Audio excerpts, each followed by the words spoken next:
All right, sports fans, how's everybody out there doing? William Martin coming at you one more time here on YouTube with another edition of the 300 Pounds of Sports Knowledge Podcast. It is that time of the week, folks. My weekly picks in the world of the National Football League. Had a solid week number one, win 11-5. Could have been a lot better, but nonetheless, that's the way it rolls sometimes. We've got some good games on tap for this weekend, as of course, after week number one, you've got half of the league that's 1 and 0, and the other half that's 0 and 1. And of course, those teams that are 0 and 1 definitely want to avoid that 0 and 2 start. It's been less than a handful of teams in the Super Bowl era that have been able to overcome an 0 and 2 start in order to win the Super Bowl. I think about the 93 Dallas Cowboys, I think about the 2001 New England Patriots, and then I think about the 2007 New York Giants as three teams that were able to begin the season 0 and 2 and rally in order to win the Super Bowl. I don't know if I'm missing anybody, and if I am, apologies, but definitely drop it in the chat box. But nonetheless, we've got some teams, some hungry teams out there that are looking to get off the schneid. As far as last night goes, I picked Green Bay. I said Green Bay 27, Washington 24. In actuality, it was Green Bay 27, Washington 28. Two of the better teams in the NFC. I think they're going to be that way this year. The Packers held serve at home. More importantly, their defense really stepped up and answered the bell. And I have more to discuss on that topic tomorrow. So definitely keep your eyes and ears peeled and open for this channel. But nonetheless, with that said, we've got some good games on tap for this Sunday, as well as a double header on Monday night. And with that said, here are my picks for week number two in this NFL season. Now, two of those teams that won their first game of the season. You've got the Jacksonville Jaguars and the Cincinnati Bengals getting it on in the Queen City. And for the Bengals, they want to get off to a fast start. Why? Because last year we saw the Bengals go 9-8. A lot of that, as far as them missing the postseason, was self-inflicted due to the fact that they lost too many games that they should have won. They squeaked by last week against Cleveland, but at the end of the day, if you win by 1 point or if you win by 30, it's still a win, and that's all that matters. I think for the Cincinnati offense, they need to see some more consistency and try to get some touchdowns. On the flip side for Jacksonville, this is a Liam Cohen era as the head coach. He got his first win in his first game, and he wants to build off of that and instill some confidence in this young team. Cincinnati is favored by 3.5 points at home. I'm going to take the over on that line. I think the Bengals get it done by the score of 27-17. Now, it's an NFC East showdown as you have the New York Football Giants traveling to take on the Dallas Cowboys. Both of these teams lost on the road last week. Both of these teams are looking to avoid that dreaded 0-2 start. Also, both of these teams are looking to avoid starting 0-2 within the NFC East. For Dallas, they began things on opening night last Thursday against the defending Super Bowl champions. Very game, Dallas was. Dallas had their opportunities and then some in order to go out there and win that game. I look at it, Dak Prescott, the Cowboys starting quarterback, he's had some pretty big games in his career against the New York Giants. And what we saw from the Giants defense in week number one in their loss to Washington, yes, they can get after you, and yes, they can rush the passer, but the Giants are going to have issues as far as stopping the run, and I think we saw that last Sunday. So will Dallas be able to exploit that? We've got to wait and see. Also, C.D. Lamb, the Pro Bowl wide receiver for the Cowboys, he had a bad case of the drops last week. Can he get that fixed? Because Dallas is going to need him in this game. Already, question marks. Already, it looks like the panic button is being pushed by the Giants. There were rumors about them possibly benching Russell Wilson and going with rookie Jackson Dart on offense. But the bottom line is, Giants offense has to get going. They only had 2 field goals last week, and they looked inept, to say the least. Dallas comes into this contest favored by 5.5 points at home. I think the Giants are going to give them everything that they can handle. But when it's all said and done, I like the Cowboys with the 24-17 win. Now, another contest where you got two teams that are looking to avoid starting 0-2 and starting off 0-2 in the division. You've got the Chicago Bears traveling to take on the Detroit Lions. And of course, it's a homecoming in Motown because the new Bears head coach, Ben Johnson, for the last several years was the offensive coordinator of the Lions. And of course, under his watch, the Lions had one of the most explosive offenses in the National Football League. Didn't look that way for the Lions last Sunday as they only managed to score 6 points against Green Bay. I think first things first with the Lions, they've got to get back to running the football with Jameer Gibbs and David Montgomery. You got all the talent at the skill positions at the wide receiver position and at the quarterback. But I think the Lions need to establish their run game.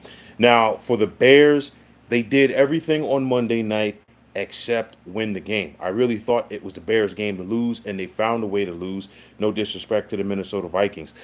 People are already beginning to wonder about second-year quarterback Caleb Williams for the Chicago Bears. Is he going to bounce back and have a better game for the Bears in this one? I think it's going to be a back and forth, nip and tuck affair. Detroit is favored by 6.5 points at home. I'm going to take the under in that one. I'm going to take the Lions by a field goal, 23-20. Now, you've got the 1-0 Los Angeles Rams, almost said St. Louis. Please forgive me for that. Traveling to Nashville to take on the Tennessee Titans. The Rams come into this game favored by 5.5 points. And I think this is going to be a very good defensive battle in Nashville. We saw the Titans' defense be extremely solid last week in the loss to Denver, and Tennessee's defense gave them every opportunity to win that game, but the offense couldn't get it done with a rookie quarterback making his first start and Cam Ward going up against a solid defense in the Broncos. Doesn't get that much easier for Cam Ward, as now here in his second game of his career, he's going up against a very good Rams defense. Now, in Matt Stafford's career in the National Football League, has not done well, okay, against the Tennessee Titans overall. This Rams team, I think, they have a good chance to repeat as NFC West champs. I think they continue to get the momentum going after they beat the Texans last week.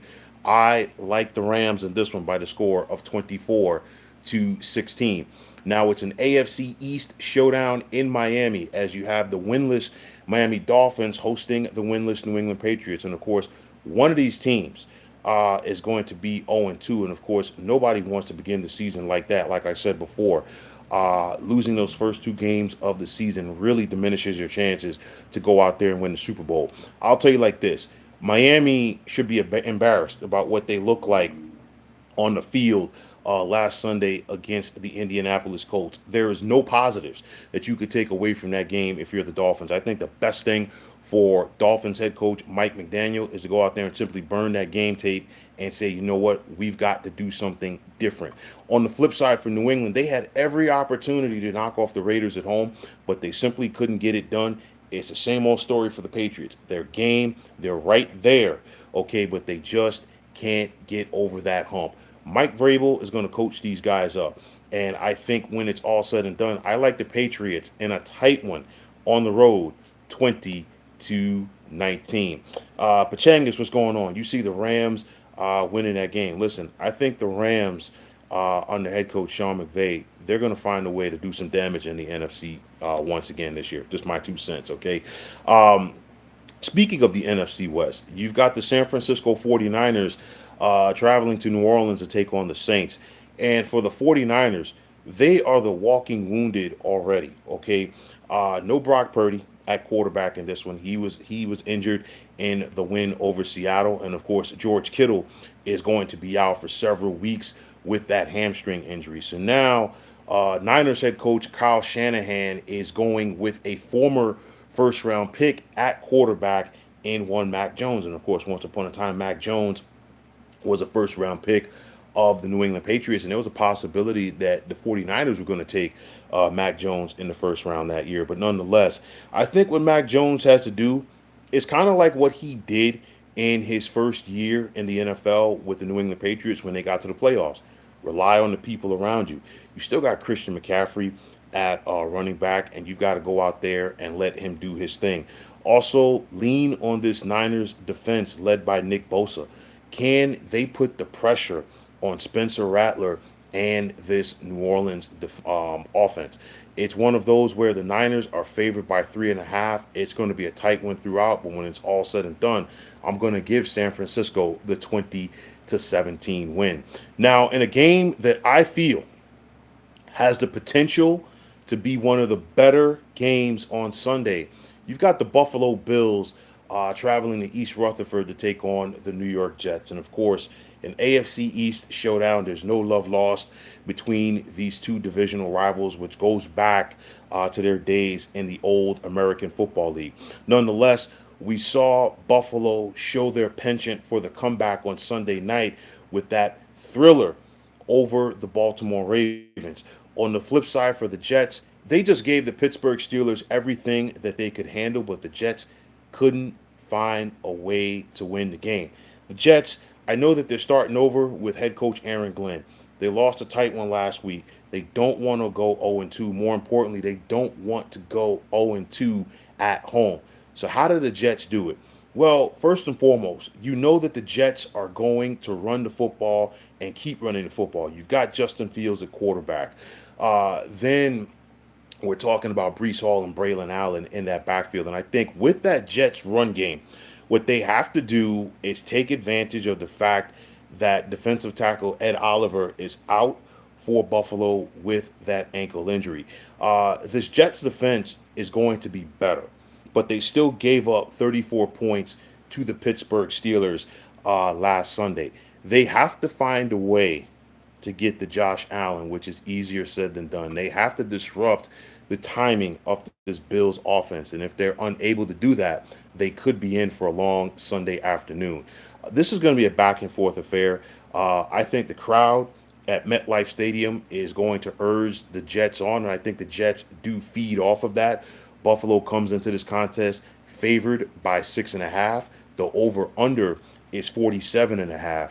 I'm going with the over on that part as far as the points go. I'm going to take the Bills to escape with the 30-27 win. Now, the team that the Jets just lost to last Sunday, the Pittsburgh Steelers, they've got their home opener as they welcome the Seattle Seahawks to town. And of course, if it's the home opener for Pittsburgh, of course, it's Aaron Rodgers' first home game with the Pittsburgh Steelers. Well, we saw this offense basically be in high gear last week for Pittsburgh. And I think as the season progresses, they're only going to get better. Just my 2 cents right there. For Seattle, I think they're going to be an up and down team this year. I don't like the matchup as far as Seahawks quarterback Sam Darnold going up against this Steelers defense, which is led by TJ Watt. I think TJ Watt is one of the better edge rushers in the NFL. As far as you want to put him 1 or 1A, that's your choice. But nonetheless, I think TJ Watt and company definitely put a lot of pressure on Sam Darnold in this one. Thus, I like Pittsburgh at home by the score of 24-20. Pachangas, you're also saying, I can't believe Miami dropped, so sad, but will win this ugly game. I see Hill being traded back to Kansas City. Niners going to win that game. Jets going to win this. I'll tell you like this. If Miami does lose this game on Sunday, I know that Miami's not a bigger market, maybe like a New York or Chicago or an LA. There's going to be a lot of rumblings. And I think, to your point, I think we're going to see people jumping off of that ship, in Miami and looking for the life preservers. I think if nothing changes, I think this is it for Mike McDaniel this year. That's just my 2 thoughts. PM Dub, you're saying Giants for the Super Bowl win. Well, and this year maybe in Madden, but I don't think it's going to happen in real life, man. But scrolling right along, you've got an AFC North matchup as you've got the Baltimore Ravens hosting the Cleveland Browns. And of course, it's one of those for Baltimore last Sunday night. They did everything except win the game, okay, against the Buffalo Bills. They come into this contest favored by 11.5. And historically, when teams in the NFL, for the most part, are favored by double figures, they usually don't cover. It's the Cleveland Browns, and we saw Cleveland give Cincinnati everything that they could handle last Sunday. I think Baltimore's going to go back to the basics. They're just going to go out there and run the football. You got Derrick Henry and you got Lamar Jackson in that backfield. Joe Flacco is going to be Joe Flacco, meaning he's going to give Cleveland an opportunity to try to win this game, but it's not going to be enough. Like I said, Baltimore is heavily favored in this one. I think Cleveland keeps it close, but Baltimore pulls away late, and I'm going to give the Ravens the 30-17 edge. Now you've got the 1-0 Indianapolis Colts hosting the 1-0 Denver Broncos. Denver comes into this contest favored by 1.5, and it's one of those. Some people might say, "Well, why is it so close?" I think this is going to be a defensive struggle. Indianapolis has a good defense, but so does Denver. Denver had 63 sacks last year, and they've got some guys in their front seven that could just simply bring the noise. Okay, I look at this Colts defense. Can they make life tough for second year quarterback Bo Nix? Bo Nix was up and down last week against the Titans, a very good Titans defense. And again, second year quarterbacks, now the teams have a year's worth of game film on them. What are they going to look like? I think the best thing for Bo Nix to do is try to stick to the game plan. Daniel Jones was looking like John Elway last week. I don't think it happens 2 weeks in a row. I think he's going to give it the old college try. But that old college try, Pachangas, ain't going to be enough. I know you got Indianapolis winning this one, but I say Denver 24, Colts 17. Now, out in the desert, you've got the Arizona Cardinals hosting the Carolina Panthers. And for Arizona, they have an opportunity to take advantage of their schedule and get off to a quick start. Remember, they beat New Orleans last week. They had to work for it. Okay, it's still the same old Carolina Panthers.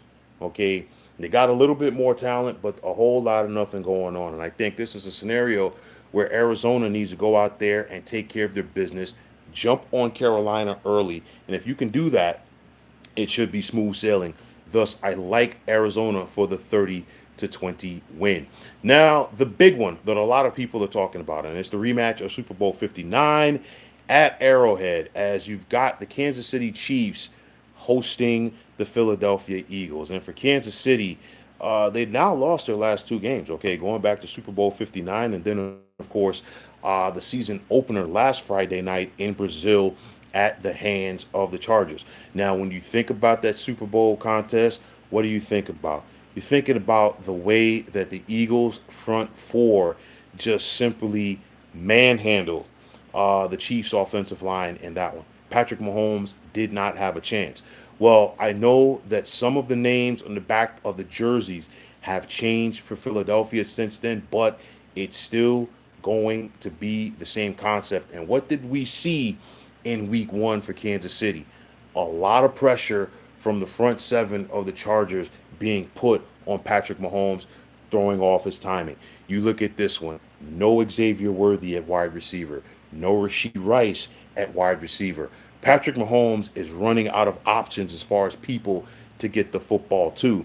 On the flip side, Philly, I think they want to go out there, of course, and establish their run game. Why? Because going back to the Super Bowl, Kansas City basically dared Jalen Hurts to beat them with his arm. And guess what? Jalen Hurts did.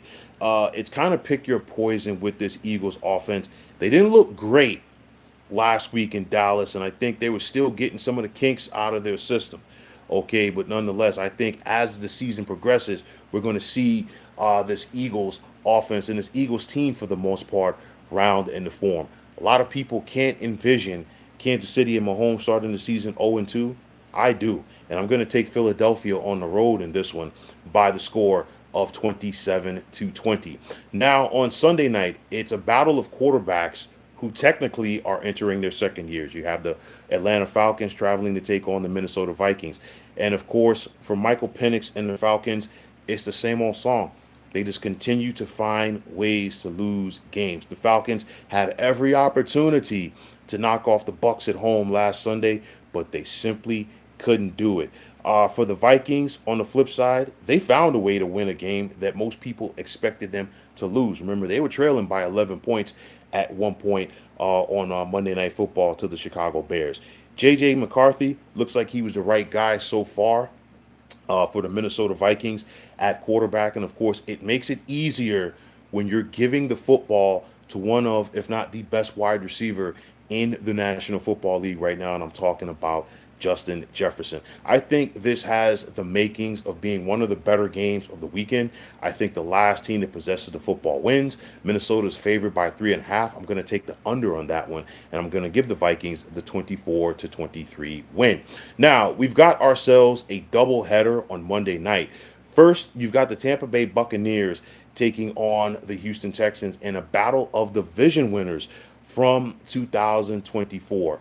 The Texans' offense was really sputtering last Sunday, but they faced, I think, one of the better defenses in the NFL in the form of the Rams. Now, when it comes to defense, the Bucks are no like slouches in that category as well. I think Houston, they still have issues running the football because of all of the injuries, and if the Texans could find a way to run the football, it would definitely take some pressure off of quarterback C.J. Stroud. What can you say about the Bucks? It's never pretty under Todd Bowles, but they consistently find ways to hang around games. And the more that they hang around, the more that the Bucks typically find a way to win games. Houston's favored by 2.5 in this one. I think it's going to be a defensive struggle. I think field goals are going to be key. Whichever team makes their field goals wins this one. I'm going to give the slight edge to Houston at home by the score of 22-20. And finally, the second half of the doubleheader on Monday night pits the Los Angeles Chargers against the Vegas Raiders. Wow, if you are the Chargers, you have an opportunity to begin the season 2-0, 2-0 in the division, and you still technically haven't played a home game. I know they were the home team last week in Brazil, but still, they haven't had a game at SoFi. It's another chapter, though, in the long and storied rivalry between Jim Harbaugh and Pete Carroll. And of course, this goes back to the old days of the Pac 10 when Harbaugh was at Stanford and, of course, Pete Carroll was at SC. And then the NFC West when Harbaugh was the head coach of the Niners and Pete Carroll was the head coach of the Seahawks. Now they have shifted to the AFC West. Harbaugh is now in his second year with the Lightning Bolts, while Pete Carroll is in his first year with the Silver and Black, and this is his home opener as the head coach of the Raiders. We saw the Raiders go on the road and get the win against the New England Patriots last week. I think as the season progresses, the Raiders' run game with Ashton Genty is going to improve.